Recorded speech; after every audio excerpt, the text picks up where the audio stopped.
Hello, ഇന്ന് നമ്മൾ ഒരു സ്പാനെ കുറിച്ചിട്ടോ പറയാൻ പോണത്.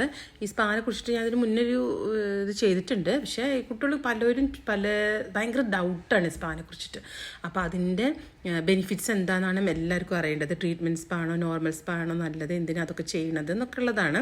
അപ്പോൾ നമ്മൾ ഈ ഹെയർ നമ്മളൊരു നോർമൽ സ്പായാണ് ചെയ്തത്. ആ കുട്ടിക്കൊരു ഹെയർ ഒന്ന് പഫി ആയിട്ട് നിൽക്കണം, അതിന് വേണ്ടിയിട്ട് ചെയ്തതാണ്. അപ്പോൾ അത് ചെയ്ത് കഴിഞ്ഞപ്പോൾ ഇങ്ങനെയാണ് വന്നത്. അപ്പോൾ നമ്മൾ എൻ്റെ ജസ്റ്റ് ഒന്ന് 2 ലെയർ ചെയ്ത് കൊടുത്തു. ഇപ്പോഴത്തെ ഒരു ട്രെൻഡാണല്ലോ, അപ്പോൾ അത് ചെയ്ത് കൊടുത്തു.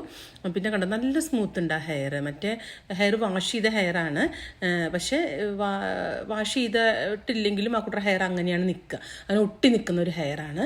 അപ്പോൾ നമുക്ക് സ്കാൾപ്പൊക്കെ കാണാൻ പറ്റും. നമ്മൾ എത്ര ഷാമ്പു വാഷ് ചെയ്ത് കഴിഞ്ഞാൽ സ്കാൾപ്പൊക്കെ കാണും. ഇത് നമ്മൾ സ്പാ ചെയ്ത് കഴിയുമ്പം നമുക്ക് ഒന്നാമത്തെ കാര്യം എന്താ വെച്ചാൽ നമുക്ക് നല്ലൊരു മസാജാണ് കിട്ടുന്നത്. അപ്പോൾ ചെറിയ ഡാൻഡ്രഫിൻ്റെ ഡോട്ട്സൊക്കെ ഉണ്ടെങ്കിൽ തന്നെ അത് നമുക്ക് ഒറ്റ സ്പാല് അത് പോയി കിട്ടും. അതേപോലെ തന്നെ ഹെയർ ഇങ്ങനെ ഓരോ ഹെയറും മാറി മാറി നിൽക്കുന്ന പോലെ, അതായത് വിട്ട് നിൽക്കണം ചേച്ചി പറയില്ലേ, ആ ഒരു ലെവലിൽ നമുക്ക് ഈ ഹെയറിനെ നമുക്ക് കൊണ്ടുവരാൻ പറ്റും. നല്ല തിക്നെസ്, അത്യാവശ്യം തിക്നെസ്സുള്ളൊരു ഹെയറാണെന്ന് നമുക്ക് തോന്നും. അതൊക്കെ നമുക്കൊരു നോർമൽ സ്പാ ചെയ്ത് കഴിഞ്ഞാൽ കിട്ടും. അതേപോലെ തന്നെ ഹെയർ ഗ്രോത്തിനും ഒക്കെ നമുക്കൊരു നോർമൽ സ്പാ തന്നെ നല്ലതാണ്. ചെറിയ പ്രശ്നങ്ങളൊക്കെ നമുക്കതിൽ മാറ്റാൻ പറ്റും. അതേസമയം ട്രീറ്റ്മെൻറ്റ് സ്പാ എന്ന് പറയുന്നത് നല്ല ഡാൻഡ്രഫ് ഉള്ള ഒരു ഹെയർ ആണെങ്കിൽ, അതേപോലെ ഭയങ്കരമായിട്ട് ഹെയർ ഫോൾ ഉള്ളൊരു ഹെയർ ആണെങ്കിൽ, അത് ഭയങ്കര ഡ്രൈനെസ് ആയിട്ടുള്ളൊരു ഹെയർ ആണെങ്കിൽ, അപ്പോൾ ഒക്കെ നമുക്ക് ട്രീറ്റ്മെൻറ്റ് സ്പാ തന്നെയാണ് നമ്മൾ പറയുള്ളൂ.